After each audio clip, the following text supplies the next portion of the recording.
चलिए स्टूडेंट, हम लोग क्वेश्चन नंबर 16 को सॉल्व करते हैं। देखिए क्वेश्चन नंबर 16 में क्या कहा जा रहा है, आप लोग क्वेश्चन नंबर 16 को पढ़िए। इसमें कहा जा रहा है एडी और पीएम त्रिभुजों ए बी सी और पी क्यू आर की क्रमशः मध्यिकाएं हैं। तो चलिए सबसे पहले हम लोग त्रिभुज खींचते हैं। तो यहाँ पर एक हमारे पास त्रिभुज हो गया। ये जो त्रिभुज है इसको हमने नाम दिया ए बी सी, और ए डी क्या है, ए बी सी की मध्यिका है। तो यहाँ पर हमने ए डी खींच लिया है, और ए जो ए डी है क्या है, ए बी सी की मध्यिका है। चलिए पी क्यू आर ड्रॉ करते हैं। ए हमारा त्रिभुज पी क्यू आर हो गया, पी क्यू आर हो गया, और इसकी मध्यिका पी एम है। स्टूडेंट मध्यिका का काम क्या होता है? देखिए ए डी मध्यिका क्या काम करेगी, बी सी को दो बराबर भाग में बांटेगी। ये जो पी एम मध्यिका वो काम क्या करेगी, क्यू आर को दो बराबर भाग में बांटेगी। यानी कि यहाँ से जो बी डी है वो बराबर होगा सी डी के, ये जो क्यू एम है वो बराबर होगा एम आर के। ठीक है, ये बात आपको पता होना चाहिए। और आगे देखिए मैं क्या दिया कि जबकि त्रिभुज ए बी सी क्या है, समरूप है त्रिभुज पी क्यू आर के, सिद्ध कीजिए कि ए बी और पी क्यू का जो अनुपात है वो बराबर है ए डी और पी एम के। हमें दिखाना है। चलिए हमें जो जो दिया है हम लोग उसको राइट कर लेते हैं। लिखिए दिया है त्रिभुज ए बी सी में, ए बी सी में ए डी त्रिभुज की मध्यिका है,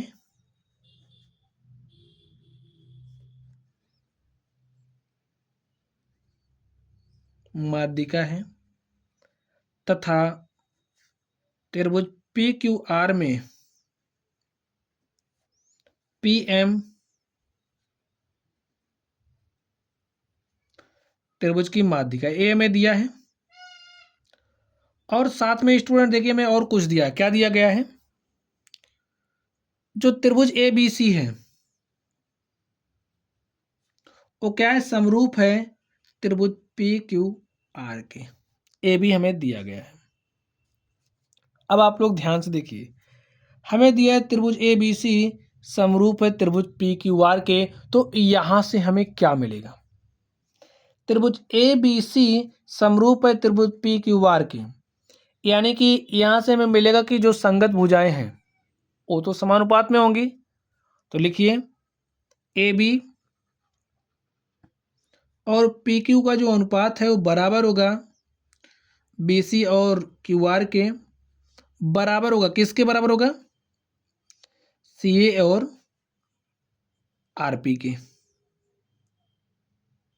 ठीक है, या फिर पी आर कह सकते हो। और क्या हो सकता है बताइए, जब त्रिभुज समरूप है तो संगत भुजाएं समानुपात में होते हैं और संगत कोण बराबर होते हैं। यानी कि यहां से जो हमारा एंगल ए होगा वो बराबर हो जाएगा किसके, एंगल पी के, एंगल बी बराबर होगा एंगल क्यू के, और जो एंगल सी है वो बराबर होगा एंगल आर के। संगत कोण बराबर भी होते हैं तो लिख दीजिए यहां से, इसको हम मान लेते हैं समीकरण नंबर 1, इसको हम 2 ले लेते हैं। जो जरूरत पड़ेगी उसी का इस्तेमाल हम लोग कर लेंगे। अभी किसकी जरूरत पड़ने वाली है हमें नहीं पता है। लिखिए इसको हमने किस आधार पर लिखा, लिख दीजिए चूंकि समरूप त्रिभुजों की संगत भुजाएं समानुपाती होती हैं।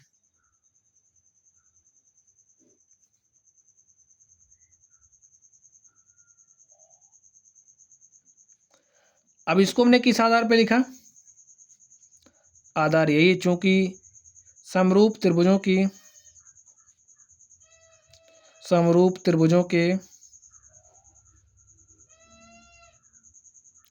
संगत कोण बराबर होते हैं।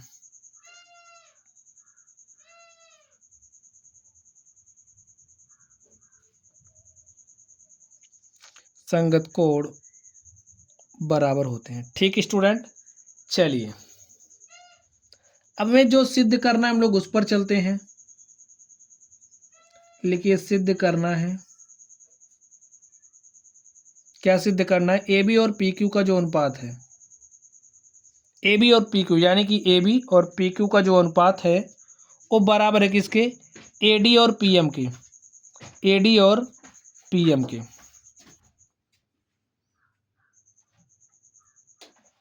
चलिए अब हम लोग इसके लिए प्रमाण देते हैं। अब स्टूडेंट्स आप लोग लिखिए त्रिभुज ए बी डी तथा पी क्यू एम में। स्टूडेंट देखिए ये चीज़ें हमें यहीं से मिलेंगी। ए बी और पी क्यू का जो अनुपात है हमें दिखाना है बी डी और क्यू एम के। अब हम इसको कैसे दिखा सकते हैं? अगर हम दिखा दें जो हमारा त्रिभुज ए बी टी है वो समरूप है पी क्यू एम के, तो हम लोग आसानी से यह दिखा देंगे कि जो ए बी और पी क्यू का अनुपात है वो बराबर है ए डी और पी एम के। तो हमें यहीं पर देखना पड़ेगा। तो लिखिए त्रिभुज ए बी डी तथा पी क्यू एम में, लिखिए त्रिभुज ए बी डी तथा त्रिभुज पी क्यू एम में। अब स्टूडेंट इसमें हमें क्या मिलेगा? देखिए एंगल बी बराबर एंगल क्यू, किस आधार पर? समीकरण 3 से। लिखिए एंगल बी बराबर है एंगल क्यू के। इतना तो हम लिख ही सकते हैं, तो हमने लिख दिया। अब देखिए स्टूडेंट यहाँ समीकरण 1 से हम कुछ और लिख सकते हैं। क्या लिख सकते हैं? ए बी और पी क्यू का जो अनुपात है वो बराबर है बी सी और क्यू आर के। भाई ये इसके बराबर है तो समीकरण 1 से इतना हम लिख सकते हैं। तो लिखिए इसको हमने किस आधार से लिखा है? समीकरण 1 से। अब आप कहोगे यहाँ से हमें क्या मिलेगा? तो अब हम बता रहे हैं ना क्या मिलेगा। देखिए ए है मध्यिका और मध्यिका क्या करेगी? बी सी को 2 बराबर भाग में बांट, ध्यान से सुन लीजिए, 2 बराबर भाग में बांटेगी। यानी कि अगर हम यहाँ से लिखना चाहें, देखिए जो हमारा बी सी है वो किसके किसके योग के बराबर होगा? B D plus C D के, B D plus C D के बराबर होगा। इसको आप लोग यहीं किनारे समझ लीजिए। अब ए डी मध्यिका है तो बी डी बराबर सी डी होगा, बी डी बराबर सी डी होगा। अब हमें इस पर काम करना है तो सी डी के स्थान पर हम बी डी लिख सकते हैं। तो लिख दीजिए B D plus B D, और यहाँ से हमारे पास बी सी के स्थान पर हम लोग 2 गुणे बी डी लिख सकते हैं कि नहीं? लिख सकते हैं। अब आगे ध्यान से देखिए, इसी तरीके से आप इसमें देखिए, इसमें जो हमारा क्यू आर है, क्यू आर के स्थान पर हम लोग 2 गुणे क्यू एम लिख सकते हैं ना, इसी आधार पर। अब यही काम आपको यहाँ पर करना है। बी सी और क्यू आर का जो मान है समीकरण 1 में रख दीजिए। लिखिए बी सी और क्यू आर का मान, क्यू आर का मान इसमें रखने पर, ठीक है, का मान रखने पर,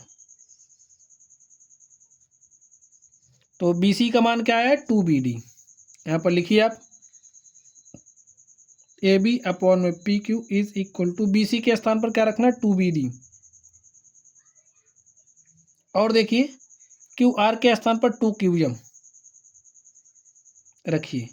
2 से 2 कैंसिल हो गया और हमारे पास क्या आ गया? आप बताइए। ए बी और पी क्यू का जो अनुपात है, ए बी और पी क्यू का जो अनुपात है वो बराबर आ गया बी डी और क्यू एम के। तो लिख दीजिए बी डी और क्यू एम के। अब स्टूडेंट आप लोग त्रिभुज में देख लीजिए, ए बी के संगत भुजा है पी क्यू, तो इसका जब हमने इसका अनुपात लिया तो ये बराबर किसके आ रहा है? बी डी और क्यू एम के। भाई और इनको अंतर्गत करने वाले जो, देखिए इन दोनों भुजाओं के मध्य में जो कोण बन रहा है वो भी बराबर हो रहा है। तो साइड एंगल साइड समरूपता की कसौटी लागू हो रही है। लिखिए साइड एंगल साइड समरूपता की कसौटी से त्रिभुज ए बी डी क्या हो गया? समरूप हो गया त्रिभुज पी क्यू एम के। देखिए हमारा टारगेट था समरूप सिद्ध करना, तो हमने समरूप कर दिया है। अब यहाँ से हमें क्या मिलेगा? आप बताइए। यहाँ से हमें मिल जाएगा, देखिए हम जानते हैं समरूप त्रिभुजों की संगत भुजाएं समानुपात में होती हैं। तो ए बी डी समरूप से जुड़ चुका है पी क्यू एम के, तो ए बी के संगत भुजा क्या होगी पी क्यू, लिखिए। इसलिए ए बी के संगत भुजा हो जाएगी पी क्यू बराबर ए डी के संगत भुजा क्या होगी पी एम, ए डी के संगत भुजा होगी हमारी पी एम। अब बी डी के संगत क्यू एम है, लेकिन हमें इसकी ज़रूरत नहीं है, हमें इतना ही दिखाना है, तो हम इतना ही तक सॉल्व करेंगे। देखिए ए बी और पी क्यू का जो अनुपात है बराबर आ गया ए डी और पी एम के, ठीक है। इसको हमने किस आधार पे लिखा है, ये आधार भी बताना पड़ेगा, लिखिए। समरूप त्रिभुजों की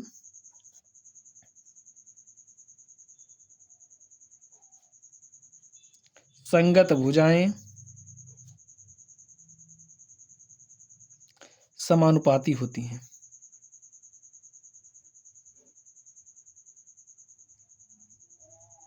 और स्टूडेंट हमें ये प्रूव करना था, हमने इसको प्रूव्ड कर दिया है।